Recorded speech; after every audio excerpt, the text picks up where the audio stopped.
Hey, how's it going? So we're gonna make some mead this afternoon, specifically a mead summer night stream. So the first thing to do is we want to heat all our honey in a hot but not boiling pot.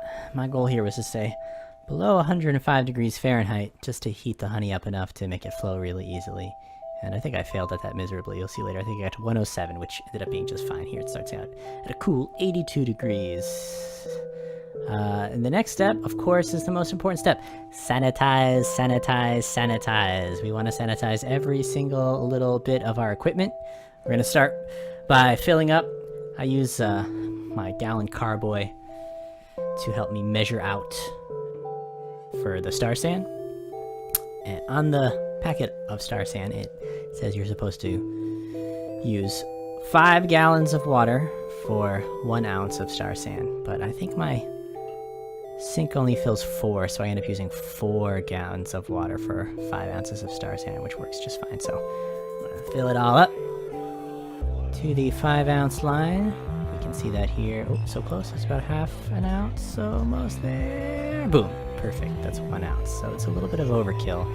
We want to make sure to kill off any wild yeast around. We want to wash the bottom of our dry rack and sanitize all of that. And then we want to wash and sanitize the dry rack itself, making sure to give it a good solid 30 seconds on each piece of equipment.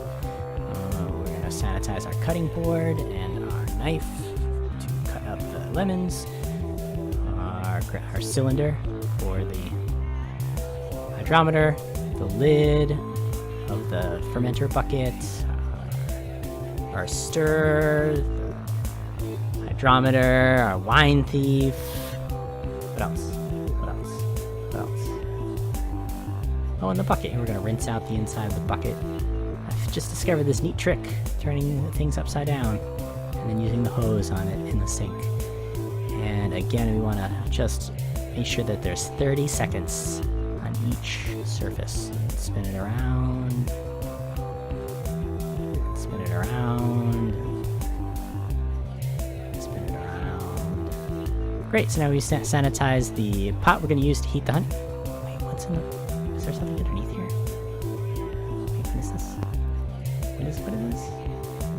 It's the wine thief. Don't crush your wine thief. Make sure that it's not broken. And then sanitize the pot. We're going to use this to heat up our honey mixture in a minute. And check on the temperature. Oh, what else? Darn it, it was supposed to be less than 105. That's fine. So we're using purified drinking water and dumping all of the honey into our pot. Look at that empty out. So cool looking.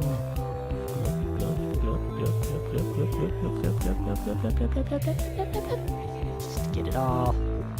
Let's get it all out. Just get every little bit of it out. Just spin it around. Get it all out.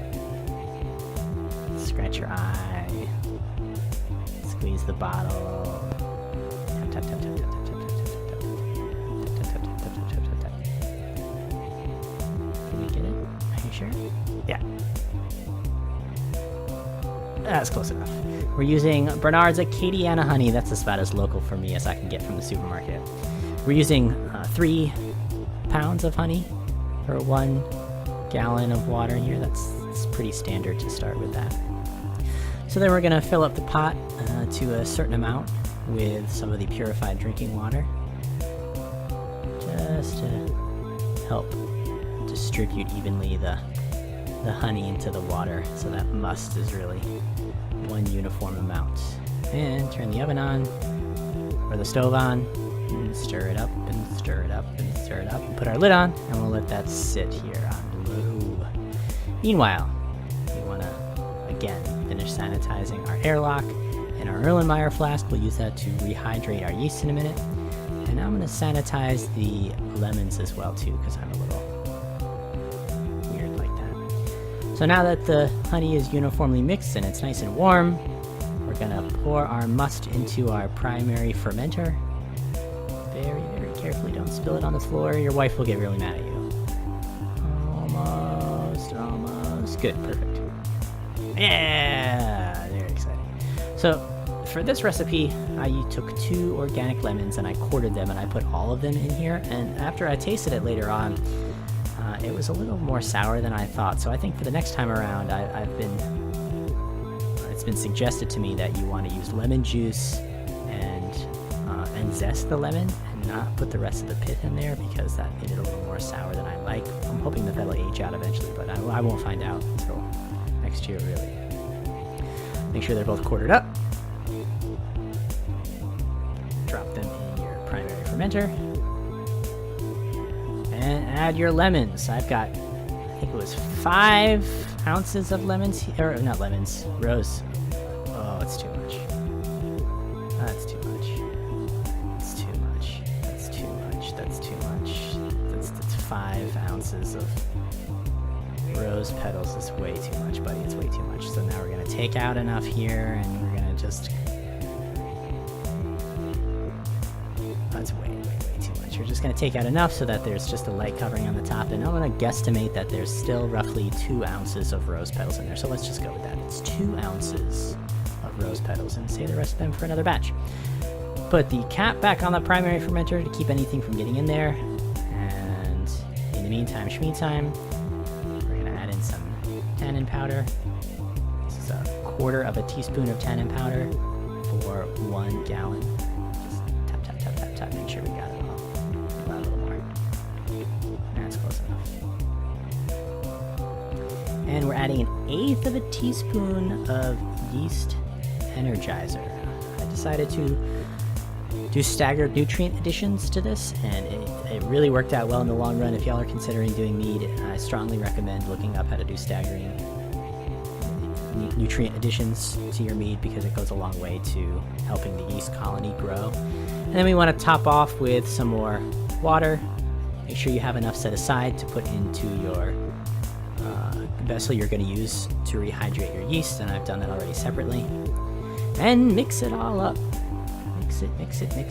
I did this over the sink, so there was less of an opportunity for me to spill all over the floor. Really did not want to do that. That also helps to aerate the must as well for the yeast, and just look at that beautiful mixture of rose petals, and oh, it just smells heavenly. And we're going to use our wine thief to take a sample to get our initial starting gravity, so we can keep track of the alcohol content as the yeast grow. And we had a starting gravity of, well, let's wait for it to stop spinning. And wait for it to stop spinning. Look around the other side. Wait, look around the other side.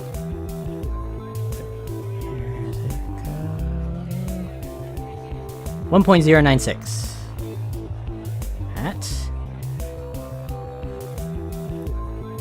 Where's the temperature reading? What's the average here? Say 86 degrees Fahrenheit for a adjusted starting gravity of 1.099. And we're going to set a little bit aside for ourselves. Make sure not to sip off of that if you're going to put any of it back. Put it in a separate sterilized container. So now let's rehydrate our yeast. We take our Erlenmeyer flask with a bit of our purified drinking water we had already set aside, putting in 1/4 teaspoon of yeast nutrient and mixing it all up to make sure that it's fairly uniformly distributed. For this recipe, I used Alalvin 71B, enough for 5 gallons, but we're only making 1 gallon here. That's what the packet is measured out for.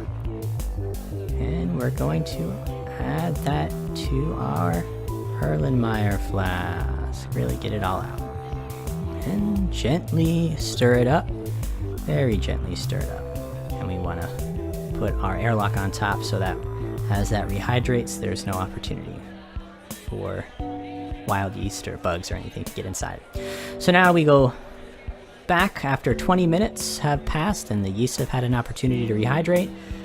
We're going to very gently stir it up one more time and pitch our yeast into our must. Look at that go. Make sure we get all of it in there. Swirl it around, get all the little bits of yeast left, and finish pitching it in.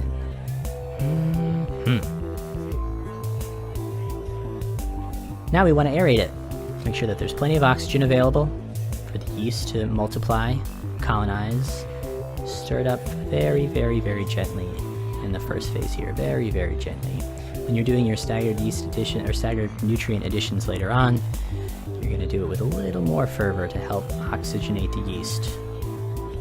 And then once those first few days are finished, you want to make sure it's sealed so that no oxygen gets in. Oh, it does smell so good. Oh, it does smell so good. And very gently recap. Make sure it's completely sealed on all sides with our airlock in place. I'm using cheap vodka in the airlock to help keep bugs and bacteria and anything out. It's completely sealed up. And tuck it away in a little home. You can see I have my very first batch of mead sitting in secondary next door to it. These are both tucked away underneath our kitchen table. Hooray! If you guys liked this video, or you had any suggestions for me on what I did wrong or what I could do better in the future, or if you would like the full recipe, please leave me a comment below and I will be so excited to have a conversation with you. Thanks very much. Enjoy!